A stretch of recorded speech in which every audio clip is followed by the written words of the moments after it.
Suning play their strong early game and FPX crumble. They try to resort to chaos, but it does not work out for them. Welcome back, everyone. I'm Dom. This is Frost. We're about to get into Game 2 between Suning and FPX. And as you just said, we saw exactly what we expected to see out of Suning. They played a strong early game. They converted it into a comfortable mid-game, had a single stumbling block by diving for, I believe it was 15 seconds, a top tier 2 turret, and now they are 1-0 in this series.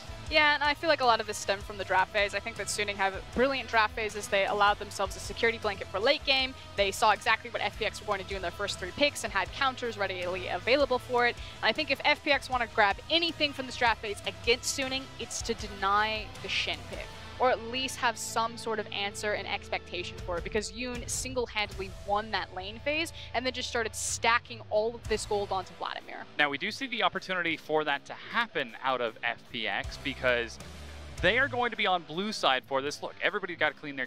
If you don't clean your keyboard... FLICKR was really intense with that keyboard. Absolute animal if you don't clean your keyboard. He's just maintaining a consistent level of performance regardless of the conditions that he's competing under. Let's get back to it.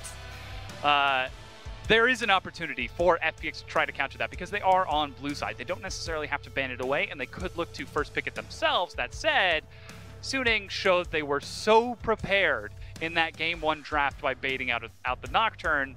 I'm inclined to think they have a step 2 or a plan B prepared if the Shen gets taken away by FPX. Yeah, if they decide not to contest the Shen, which makes sense for me from red side, it's hard to just give that one away. I don't think that they'll fall into the same trap where they themselves go for the Nocturne. I think they would instead reach for something like the Camille or like the Trundle, whereas FPX I think will just read like a book. Yeah. So it's a classic strategy. Keep working on it, Hachani. Yeah. Again, it's time and patience and plenty of practice that builds a good team. IG didn't become the team they are overnight, RNG the same. They've got years of experience, some of the most experienced players in the league that comprise their roster. And that absolutely shows in their decision making. But now as we enter picks and bans to Game 2, we're looking to see if the new young organization of FPX can present a challenge to Suning, or if it is just going to play out as a repeat of Game 1. Back into draft phase, and what's going to be the priority? Oh, Shen ban, there you go. And Rakan, ooh, that's good. There you go. Rakan was actually banned away by Suning in Game 1. Yeah, so one of the big hard engage supports, it means that they should take away Swain in the second rotation. You can't give Swain over as well as a hard CC support in tandem with him. The Ravenous Flock is just too damn hard to get out of. And I feel like Suning, they're already weaponizing themselves right out of the gate. Swain, boom, locked in, taken away from Trundle. LWX to the bottom lane, and I don't recognize it. What champion is that again? It's Trundle. Ah, okay. I love Swain-Trundle combo because if you want to have the flexibility of running the Swain into the mid lane, it's so silly. It's so hard to get out of, and then also into the bottom lane, same thing, especially from red side. So Suning, they just know exactly what they want. I like that FPX then say, okay, we need a jungler who can skirmish around in the river, so they look for the Sejuani, who has a lot of early game burst potential before, you know, some of the champions get tankier and she loses some of that dueling ability. But already, I already wait towards FLICKR that he has so much of an upper hand in this matchup. Now, we're also seeing LWX on this Xayah, and if I remember correctly, it was LWX's Xayah that taught Mystic how to play the champion in 2017 summer. Now, the reason this is important is because going into Worlds, Mystic was the best Xayah in the world off of the lessons he learned playing against LWX on this champion. Now, it's a year later. WE are currently tied for the worst team in the league, so that doesn't really matter that much. Well, the big takeaway is this is a strong champion. I should say a strong bottom lane for FPX. It's empowering the Rakan while also adding a lot of safety here. They see that it's a Swain Alistar, they see that it's a Trundle, and FPX is just taking out the white flag. They're like, okay, we need to keep LWX safe. He needs to have the Xayah there so he has some self-sufficiency into these big team fights while also still empowering Chris. So I like the pickup. They've obviously recognized where their problems went wrong in game number 1, and that started in the bottom lane. Already, though, picking something a lot safer, a lot more standard, even banning away the Yasuo and Talon from Suning in case they wanted to try the same strategy FPX were running. But we'll see what this is going to be out of Suning because, again, red side, they are probably going to be saving counterpick for Angel in that mid lane, considering the impact he's been having for the team. And I do want to credit FPX that their hand has really been hidden so far in this draft phase, whereas their first 3 picks in game number 1 immediately gave them away. In game number 2, all they're showcasing is that we want to empower Alex to skirmish in the river. We gave him the Sejuani. He now has a Xayah and a Rakan bottom lane, which can compete for lane priority through their pushing power, and then also has kill pressure and the ability to rotate quickly. So far, it looks like it's a fairly stock standard composition, but a lot of winning lanes coming out of FPX and a lot of hard CC. Now we might be seeing the first challenge to that winning lane theory as Rise is locked in for Cool in the mid lane. Takes a little while for him to scale up and win that lane. He locks in Kassadin here. I am so far off the Suning train, I will eject off the back of it. Just forcibly leaping off. You don't have a ticket, and then just thrown off the back of the train. I would turn to you and say, so how you feeling about game 3? Yeah.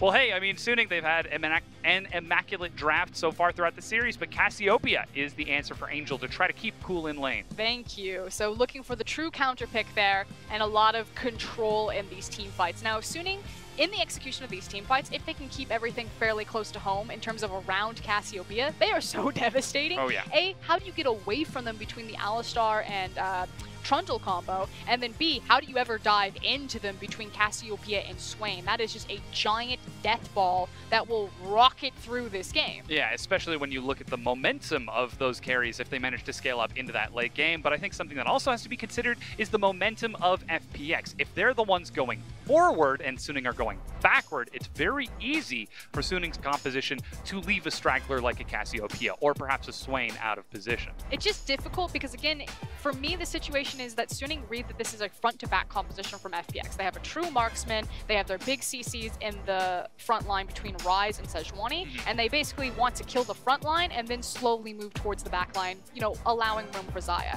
And then Suning have this comp where if you ever dive into it, you just automatically lose, as well as the Mundo, who's just going to blitz into the back line. So again, it feels like Suning and FPX, they knew exactly what they were getting into. I have to wait execution and ease of execution for Suning, but it is a bit of a weird comp. And again, the allegories to Team WE don't stop. It was Mystic in his series just a few weeks ago getting left behind by Team WE when we saw, I forget whose Mundo, was it Gimgoon's Mundo?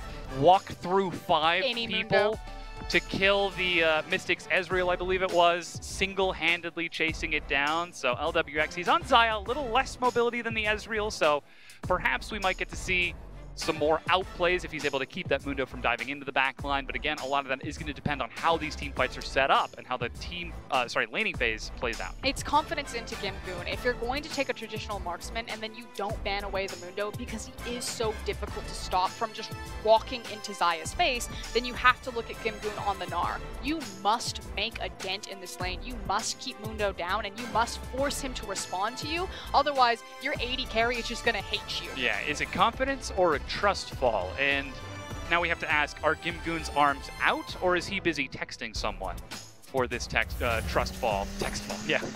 That said, now we're loading onto the Rift. It's game 2, Suning versus FPX. The team's fighting for 4th place here on the LPL. Let's hear from the crowd one more time.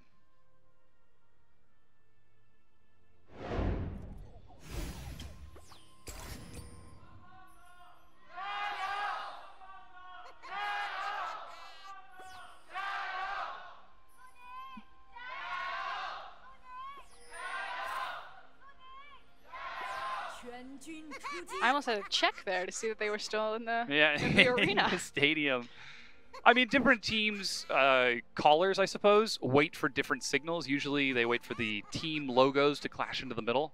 So a fun fact about the LPL is that our fan organizations are massive. Yes. And they're self-sufficient. So the team will sometimes reach out and give them resources, but a lot of our fan orgs are run by fans and have very little oversight from the team's orgs or Riot themselves. So it's a very interesting and very intense and passionate fan culture in the LPL, virtually unlike anything that I've seen in either the NA or EU LCS. It's really cool to watch.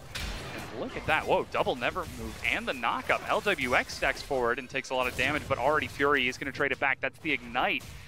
burning LWX down really low as Fury is going to try to heal up and do the same. Meanwhile, we do see the blue invade out of Hacker onto Alex. That looks to be successful as he waited around long enough that Gimgoon had to leave and go to lane. Still being a bully, and this is the thing, Suning will always prioritize giving Hacker a champion that he can be a bully on. I like the fact that Alex does have a bit more autonomy in his decision-making because he is on the Sejuani. He can be left to his own devices, decide if he wants to skirmish or if he's just going to rely on his team to create a safety net for him. And in fact, he's taking some of that autonomy right now. I think that might be a level 2 gank. Yeah, there was a ping into the river. Now, there is a ward on the Scuttle Crab watching a conventional path, and there's a ping that is going to spot him on the edge of that ward as immediately Fury and Yoon just step back into that lane. This puts him in a bad scenario, though.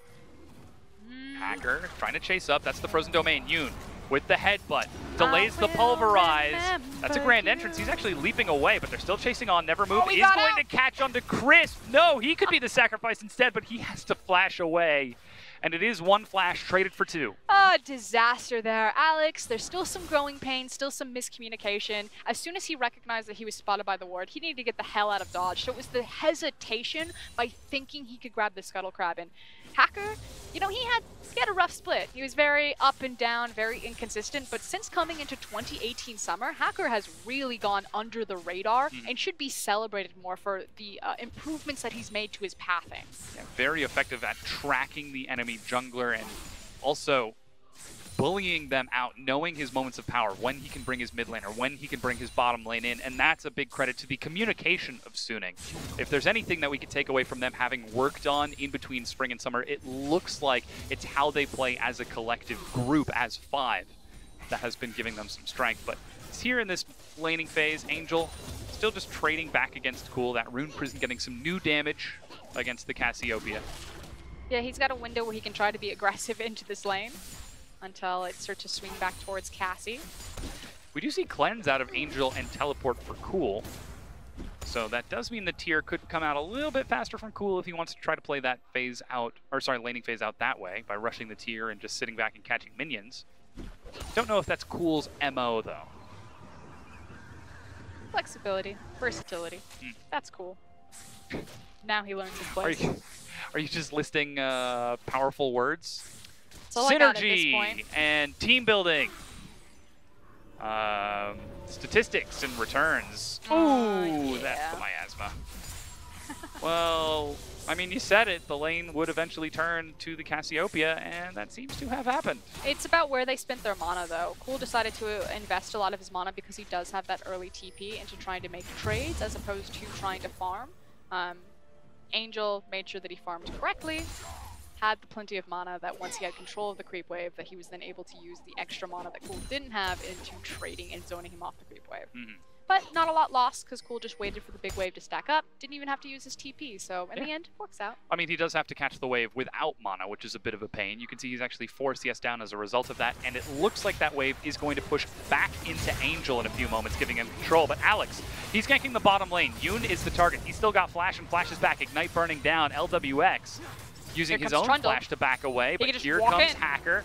Pillar of Ice is ready. Frozen Domain allows him to catch up. The target is Alex. There goes the Ravenous Flock, but teleport being utilized by Cool. No, sorry, that was Gimgoon, and canceled as Cool teleported into the mid lane. Big win for Suning here, the fact that they got multiple summoners. In fact, the only advantage that FPX got there is that they got the flash off of the Alistar, but still, that combo very easy to land, and now this bot lane is getting pretty much on a knife's edge in terms of who's going to strike first and who will fall first, because you're dealing with both the Rakan and Alistar.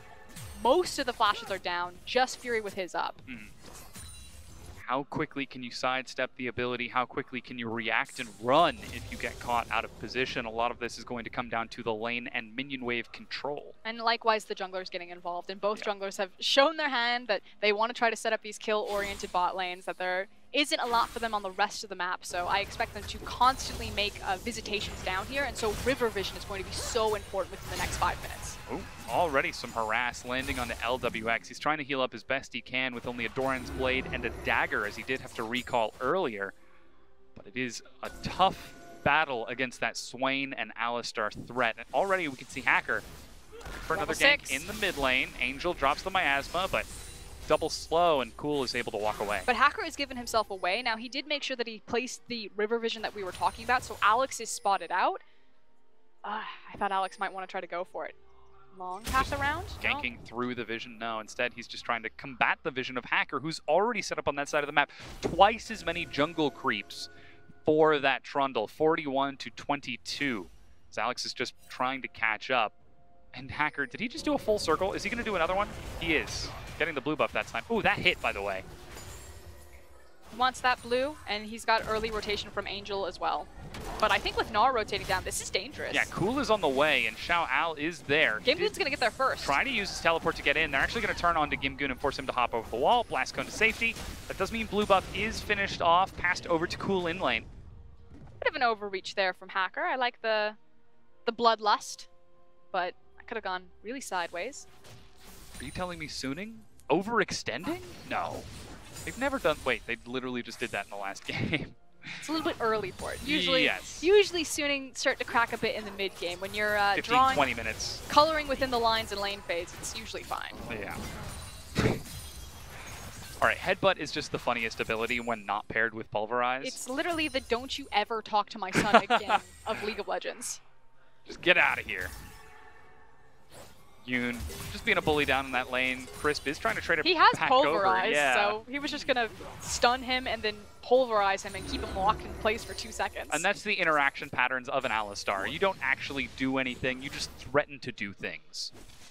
And then, when they doubted the least, that's when you actually do things. Like Headbutt Pulverize. I don't know what proverb that was, but... It was actually in Sun Tzu, The Art of War. It's under the section labeled Alistar as, ooh, that never move lands. LWX, he's still got no flash, he's got no chance. That's a good battle dance, though, and ooh, an auto attack chases it down. Fury finds first blood. I mean, to be fair, Alistar really didn't do anything there, so it might be correct. Here comes Cool. Yeah, and already Yoon, he sets it up. That's the, don't talk to me again, as Fury backs it up to the turret. Yoon looks for the Pulverize, but misses that one, zones it away, and teleport from LWX to get back in the lane. And we said it was going to be who was going to strike first on a knife's edge. None of the defensive summoners left available, just Fury having the flash, and Fury burns it there and punishes FPX. So again, Fury and Yoon, they planted their flag in the sand. They say, we are the superior 2v2. We have proven it again and again in this matchup. And now that's opening up an advantage. 35 CS ahead for Fury in that bottom lane. Even Hacker soloing the Dragon. And a huge problem is that affects Alex. You know, the whole point is that they had the Xayah and the Rakan, that they were trying to give him some sort of lane, some access into the river, that he could be aggressive, and he's just had to give away everything. You can see it in the jungle camps. It's now ballooned to 38 to 57. You can see it to the fact that the Ocean Dragon is completely gone. The only bastion of hope that he has is this top lane, which he doesn't need to gank because Gimgoon's fine sitting up here on its own. Just pushing that wave into the Mundo over and over again. And that's a feels bad.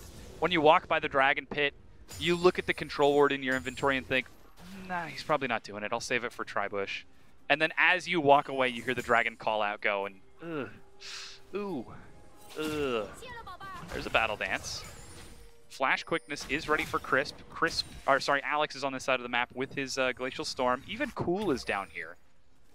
But it's already gone. Dragon is gone. Suning had vision down here because they took the Scuttle Crab before that Dragon. They've already got some wards in the river to back up and sit safe under their turret. Their only option is to try to gank the bottom lane because that's where their CC is, unless Gimgoon tries to set it up. Whoa. They have cleanse, they have cleanse. That's an early cleanse from Angel, and a double stun. He's still standing his ground as Cool is forced to flash away. Rune Prison is going to land on Angel. He sidesteps the Spell Flux as Hacker backs it off. And that's why you couldn't gank the mid lane, because Cassiopeia still had access to the cleansed. You need her to burn it. I like this double follow-up, though, and I like even more the fact that Yoon recognizes it's happening and is booking it towards mid lane. Yeah, even Crisp smells something is on off as that Alistar disappears, and they just trade wards with each other before making their way back down into the bottom lane. So now FPX have this option where they can attempt to gank the bot lane because they've blocked out Alistar, and they can attempt to gank the mid lane because they know the cleanse is down for Cassiopeia. So they're creating options for themselves, but they need to make it stick.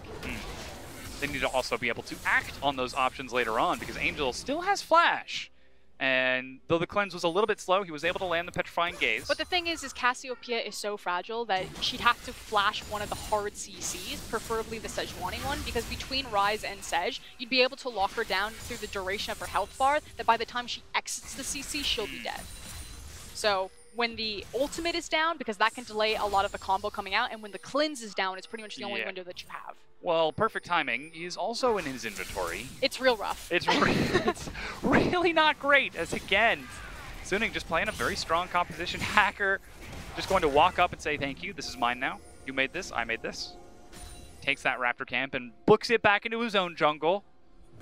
Oh no. Angel, he's got the miasma, lands it. Cool, has no flash. There's the, pillar of pillar filth. up. The poison lands in the final tick, locks it down. Angel kills Cool. Just there for the assist. Moral support. I mean, he landed the pillar. That slow was necessary to get Angel to catch up. He's just patting Cassiopeia on the back like, you got this, girl. Go. Go. It's all you. Don't let that glass ceiling hold you down. I didn't know that the market for snake ladies was so competitive.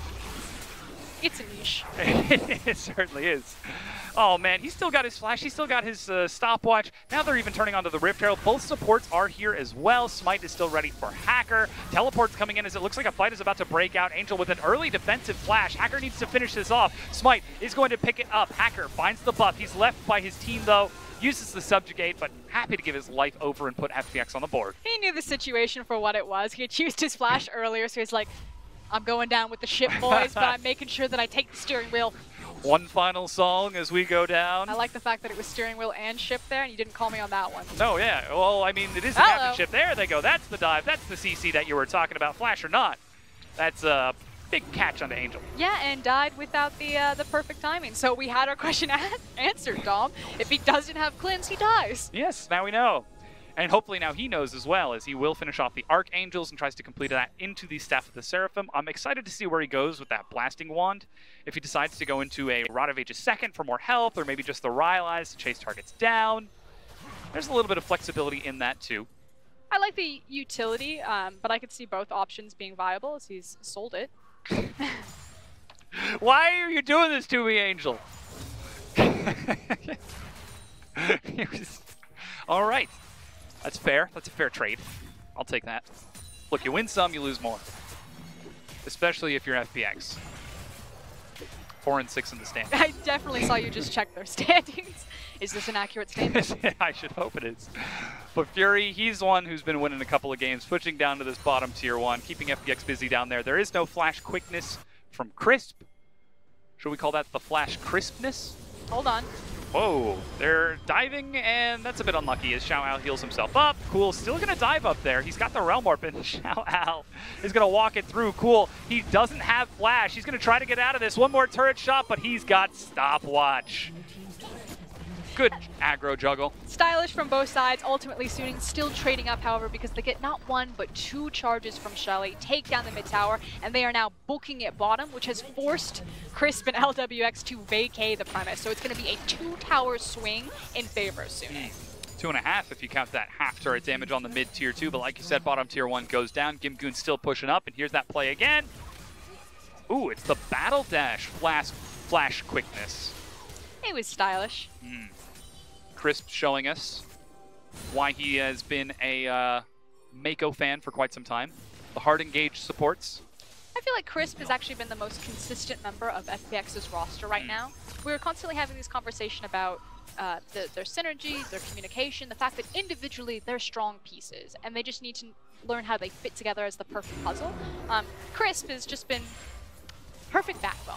Doesn't have bad games. He can give you opportunities like that. Does his job. Very flexible in his champion pool. Where sometimes Gimgoon just goes off the rails. Sometimes Cool forgot to eat his Wheaties. Look, we all have games like those. LWX is flashing into backlines. Yeah.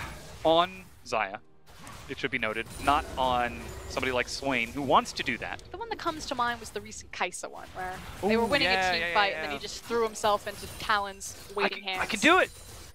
As long as I get my auto attack before he gets his auto attack, and he has an auto reset. Unlucky. Sometimes you just miscalculate. Now the turn is on to the second Ocean Dragon for Suning. They've already got a 1,700 gold lead and control of the river. There is actually a teleport coming out from LWX to get back into the mid lane. as Xiao Al is keeping Gimgoon busy They up set top. a trap. And the trap is sprung. Suning just walk out of it. And, ooh, that's the grand entrance. They actually managed to get the knock-up onto Fury. It's a double trap. There comes Gnar. So they grab the teleport as well as getting some key ultimates out, still in favor of Suning. Xiao is just like, he's TPing. I appreciate the sound effect there. I like the layers of depth that had. Here comes the TP. If you ever hear that during a game, it's a great sign that your teammate knows exactly what you're doing. Gimgoon teleports in. He wanted the fight, but it was already over. Couldn't really do anything with Yoon still having access to his disengage and the fact that they were underneath the tower. Just Swain things. It's a slow setup from Suning. I mean, FPX are up in kills, but Suning, they played a safe laning phase. They were able to deny the bottom lane again. And while Cool has been doing a good job of roaming and bullying down Xiao Al and finding that kill onto Angel, he hasn't opened the game up for FPX. And it's about where they find the kills, and I'm glad that you bring up Angel. I feel like that's the only viable target that they have right now. And so with them playing the side lane, there is a big opportunity to take advantage of the greenness of Angel, very new to this roster, very new to the league, and try to catch him out and just punish this Cassiopeia repeatedly. Classic tilt strategy, just go back to the same lane over and over. And more so just try to pad the stats of a lot of your key damage dealers. You want to start funneling all of your gold onto Rise. Ooh. Yoon is actually caught deep in enemy territory. That's a stopwatch used to get through the rune prison.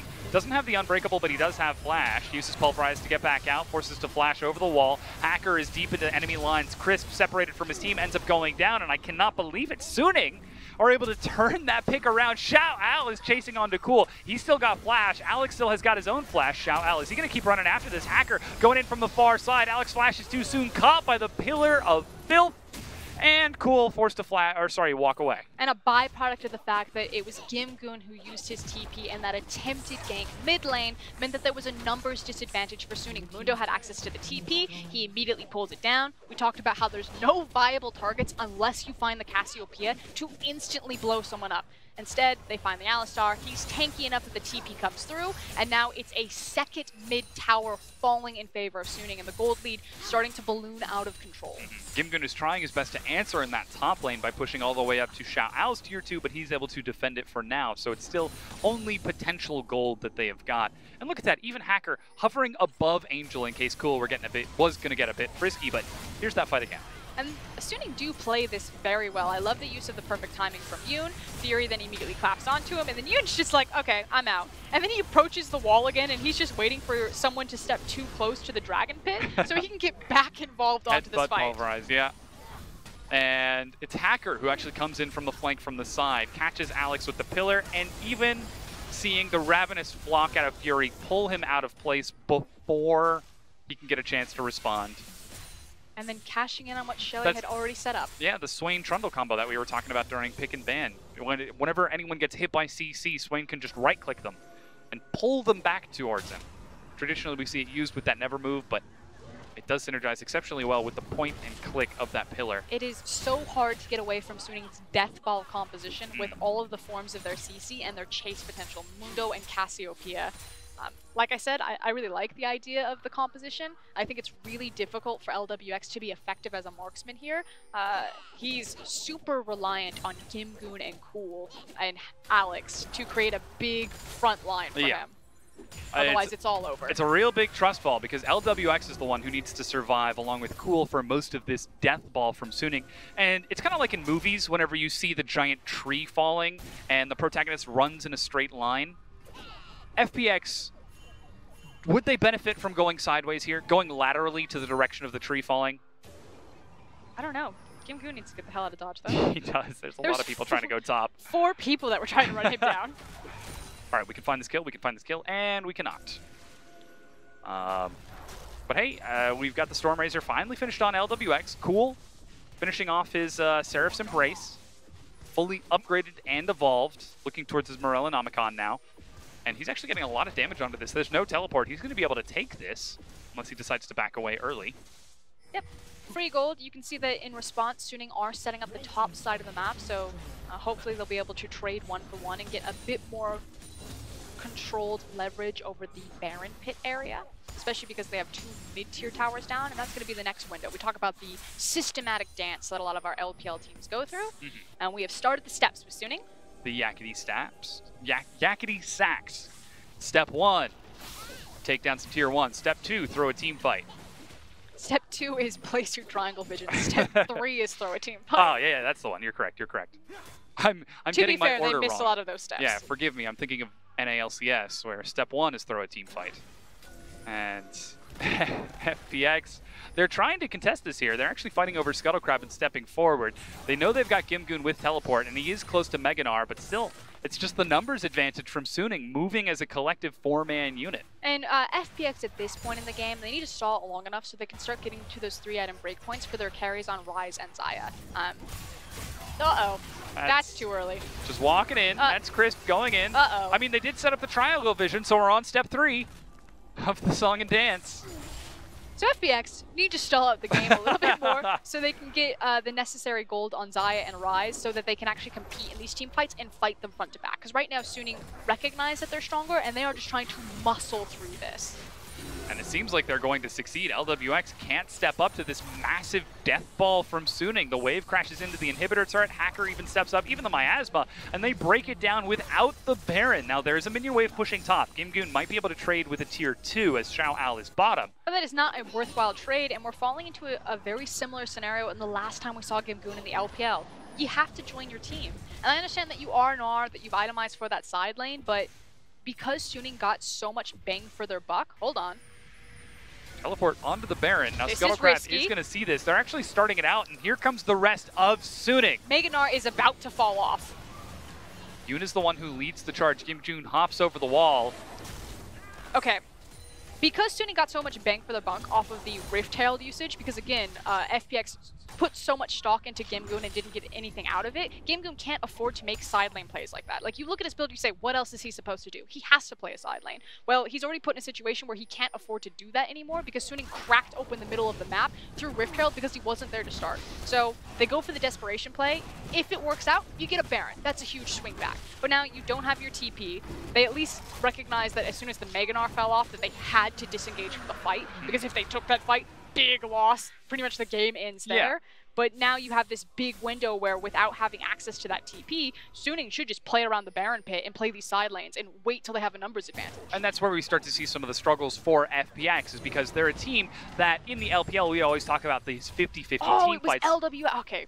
LWX was the one who teleported. Perfect. Yeah. I thought it was Gimgoon. I was already... No. I was so onto the train of how disappointed, like, disappointed mother I was with Gimgoon. Like, why do you do this, honey? I mean, you could excel to so much higher.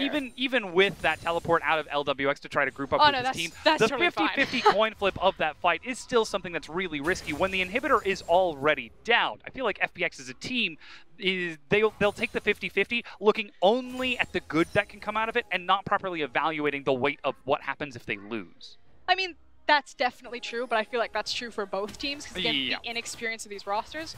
Again, I'm just so happy that Gimgoon didn't teleport. I'm like, whew. I knew that you were always the shining child of the top lane, that one day you would see your potential. Yeah, one day. We're just waiting for it still. He's got it now. Oh, he's actually going mono-e-mono against Xiao Al. Here comes Cool with that Realm Warp. Teleport going to be activated as Cool steps forward, and Fury actually finishes it. Visions of Empire. Fury's already down to half health. Flash as the briefcase misses. Here comes Hacker. Yeah, Cool still sitting on that flash. Never Move catches him. Cool is out of position. He doesn't have the stopwatch. He gets chased down. Gimgoon goes into mini, and Suning just collapse and find the fight. The two are already dead, and the death ball keeps on rolling. Go sideways. Don't run under the tree. There they go. Now they're able to back out as Suning find their 2 kills and finally get out. But you see the immediate ping. There's no hesitation. There's no indecision. The shining light is that Alex is still alive, does have smite, but he has to walk through so much vision and so much control to get over there because they have control over the mid lane. But it looks like Suning, they're going to just try to force the Baron. Now, teleport is available for both Gimgoon and Cool. If FPX can stall this out for about 15 seconds, 20 if you include the teleport time, they could try to get in there, but look at the damage that they're already doing. Cassiopeia shredding through with 3 items. Alex is behind the pit. Look at damage Yoon. has slowed down. Crisp with the, doesn't have quickness. He's only got the grand entrance, managing to hit the front. That's the snare, but he's knocked over the wall. Baron picked up by Suning, and now they're chasing it down. Crisp going to try to back away. Teleport used by both Gimgoon and Cool to join in. They've actually separated Yoon from the team and found a kill onto the support, but that's still absolutely worth it for Suning. That'll do, Donkey. That'll do. Yoon makes the sacrifice. Make sure that the, well, technically the Sejuani ult was poorly timed. They delayed damage onto the Baron, waited until Yoon was out of the CC, and then allowed him to deny Alex getting into the pit using an expertly placed headbutt. So great job from Suning. They understood exactly how to control the Baron, knew that they had the Alistar and the power that they could force it even though the enemy jungler was alive. Now the situation has become a whole lot more dire. Here's how that play starts again. Gimgoon fancies himself a fight. He knows he's got Cool on the way. The shot calling was there, but the immediate teleport reaction.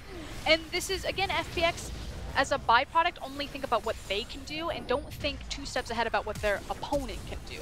You know, they're not accounting for the TPs here. They probably didn't expect that Suning would plant their feet and try to fight them, and then realize that they had put themselves in such a massive disadvantage that they weren't strong enough to fight on even footing. And this is why FPX are consistently falling down and can't climb up higher in that standings. Still trying to chase down that growth and become one of the better teams in the LPL. We talk so much about their talent, but it's plays like this that cost them. And those Suning stumble a little bit in the execution. They've still got more than enough experience than they need. Now this is going to be difficult. So we talked about the death ball composition in terms of the 5v5. Suning's comp is really only strong in sieging these structures through diving them.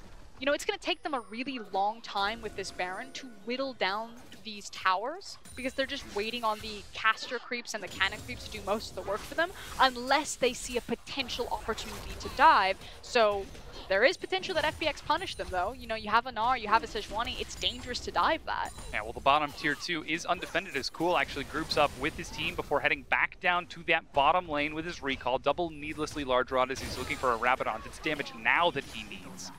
But the tier 2 is about to go down to Xiao Al, who decides not to. Look, mate, you tanked that turret for 15 seconds in the previous game. You don't have to worry about that rise. But it's Mundo. It's not about worrying about the rise. It's worrying about the tower and the rise and the tower fortification. Like, he wouldn't be able to take it fast enough. When you could just back up, wait for your creep wave to come back in and get it anyway, because meanwhile, topside. Yeah, the tier 2 is already broken down by Suning. On the other side of the map, Hacker leads the charge with his team. That miasma preventing any engage. Visions of Empire forces Crisp to step back, but the inhibitor turret already chunked down to half. I gotta wonder, what about mid lane? I feel like there are easier ways in. It just wasn't set up. Yeah. They're a good team. They're not a perfect team. We do have to caveat that, but there's the fight. There's the dive. Crisp into the backline gets a knock-up onto Angel. He did use Petrifying Gaze to prevent any follow-up as Gimgoon is forced to take a very circuitous route to escape, but the inhibitor turret is finished off, and that means Xiao Al gets to drop the sadism and start pushing onto that inhibitor in the bottom lane. Now, if they want to, they could rotate over to the mid. I would prefer that they would just spend the gold that they just picked up on taking 2 structures. Yep, there they go. That'll probably be the end of the Baron, so FPX have weathered majority of the storm, but Suning have now ballooned their gold lead. It's close to the 10k advantage, and oh, okay. I thought it was Ocean, Ocean, Ocean. It's Cloud, Ocean, Ocean. I was like, 4 Ocean Dragons? Still a pretty strong combo. Xiao Al will also complete his own recall. That's actually a really good point, and it's so devastating because it's against Mundo and Swain. Yeah. So unless you just 100% kill them and force them out of the fight, in tandem between those champions' kits, as well as all of the Ocean Dragons, it never ends. And Xiao They Al, will siege forever. Yeah, Xiao Al has also finished off his own Warmogs. It never ends. It's not going to end. It's not going to be nice. But there should be a second Baron cleanup for Suning if they want to close the game. Because again, it's still difficult for them to siege structures. And while FPX have lost so much of their map, they are backed into a corner. So Suning have to come to them unless FPX decide to wander out and get lost. That's never happened before. In the dark. In the history of League of Legends. I've never seen that sort of play from FPX. Alex has never done that. The Lion King? Is there going to be singing at the end of this? No, it's fine. Okay, yes, I have seen The Lion King. You know when Zazu is stuck inside the skeleton? and the hyenas can't get into him. Yeah. Okay, FPX or Zazu? And what does that make us? Timon and Pumbaa? Probably. I'm Timon. I know. I just had to make it clear. Yes. See, no singing. Look, we were this close. We still are. We can go. We can backtrack. We can circle around like Suning are circling around for this inhibitor. Because right now they just want to be king. FPX though, not able to escape that bone cage, and the inhibitor will go down.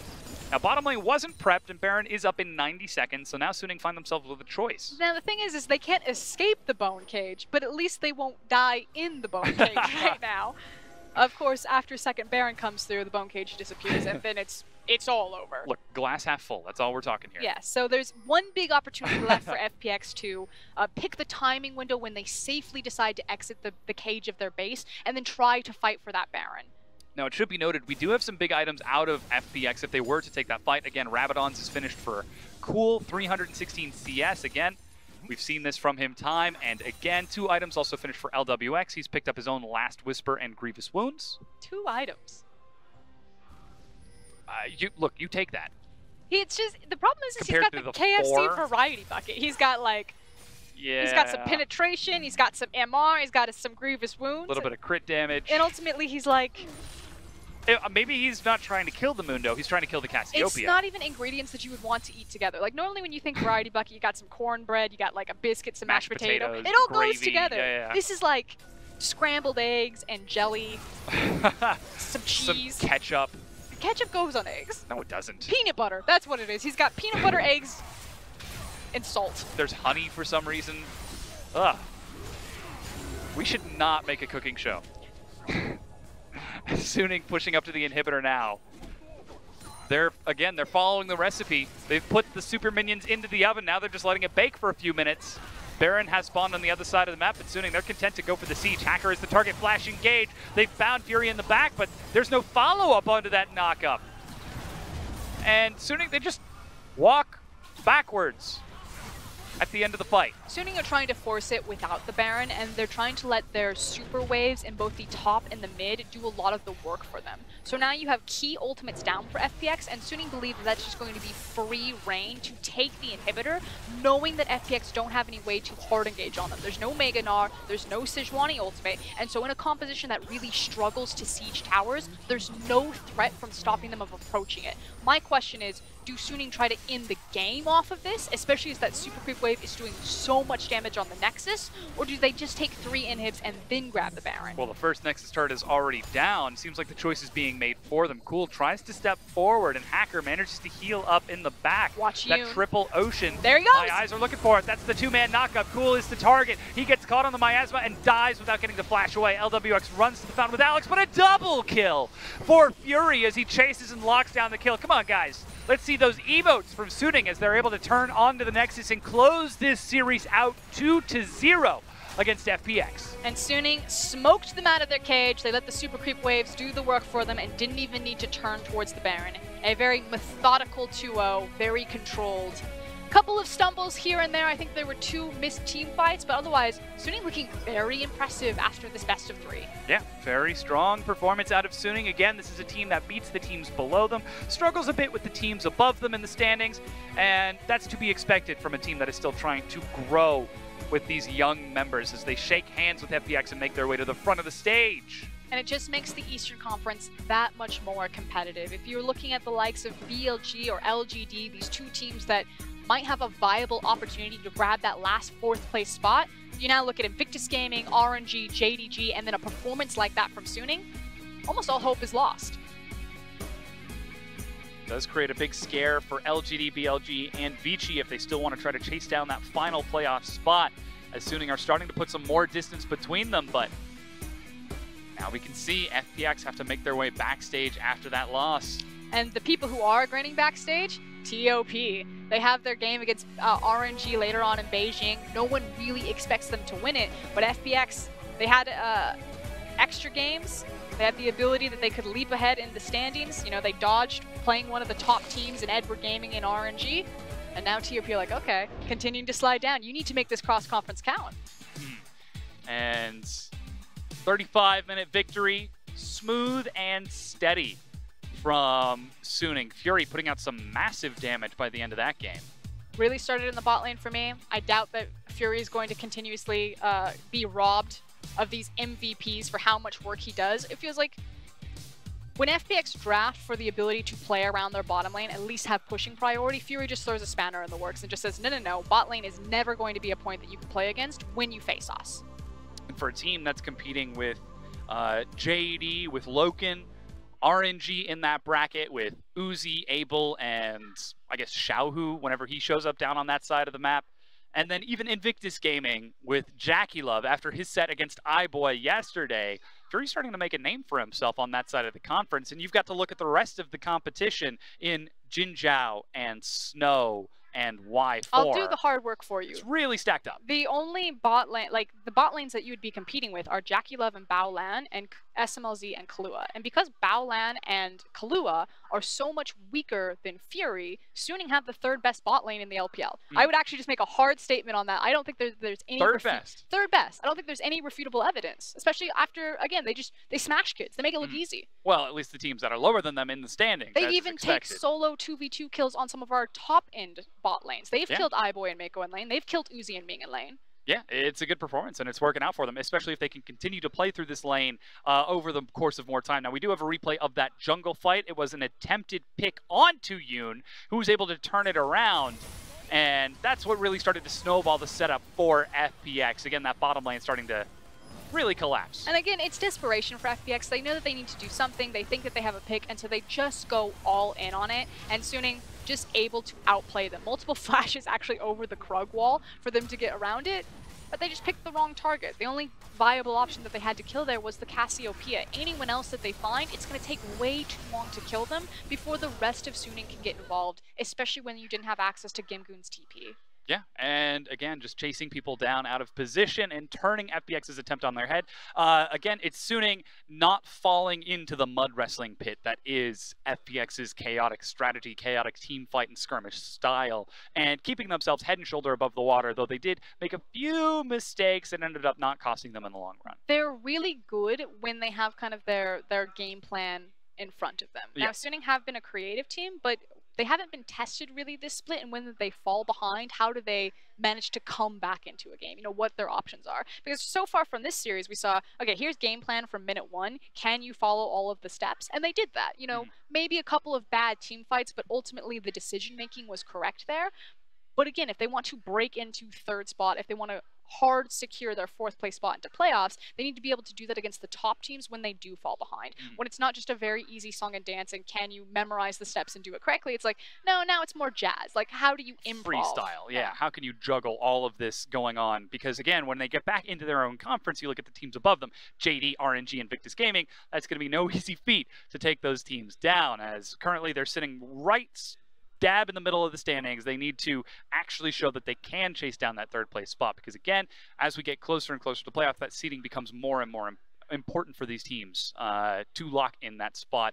Because we already talked about that at the top of the show, less best of 5s to play, closer and closer you get to finals, and then from there on Worlds, if that is what Suning wants to chase down for now. And they have to make a really deep run if they want to qualify for the regional qualifiers, because they didn't qualify for playoffs last split. In spring, it was JD that sniped over them. Now, JD also missed out on championship points, so if Suning make at least 5th or 4th, they can probably squeeze into the regional qualifier. They'd still have to make a miracle run to even grab hold of that last spot for Worlds. The BLG run. But it is possible. And so these are kind of the teams that you need to keep into your mind. You know, we're watching JD Gaming, we're watching Suning Gaming. Are we going to have effectively a Griffin scenario where this team from out of nowhere rises up into the top? Yeah. Probably not, but there's a chance. The glimmer. Yeah. We could even have LGD. No. Going back to finals. Speaking of LGD, we're going to go and take a quick hour-long break while we get ready for our next series. That's going to start at 5 p.m. China Standard Time. And the reason I bring up LGD is because the LPL podcast is something that was recorded earlier this week. If you're interested in knowing more about LGD and their chances to make it into playoffs, head on over to youtube.com/LPL content, where Frosk and Raz sit down and have a chat about that. And I'm just saying, that's a great opportunity. We've got ourselves about an hour between that next matchup And this one. Flame Raz, he makes a bet. He says that LGD are going to make playoffs. Yeah. And if he is right, I have to wear a wig. If he is wrong, he's wearing the wig. He's wearing it. The more people we have to verify this, the better. That said, we're going to go ahead and take that break. So, ladies and gentlemen, thank you so much. We'll be back in an hour with more LPL action.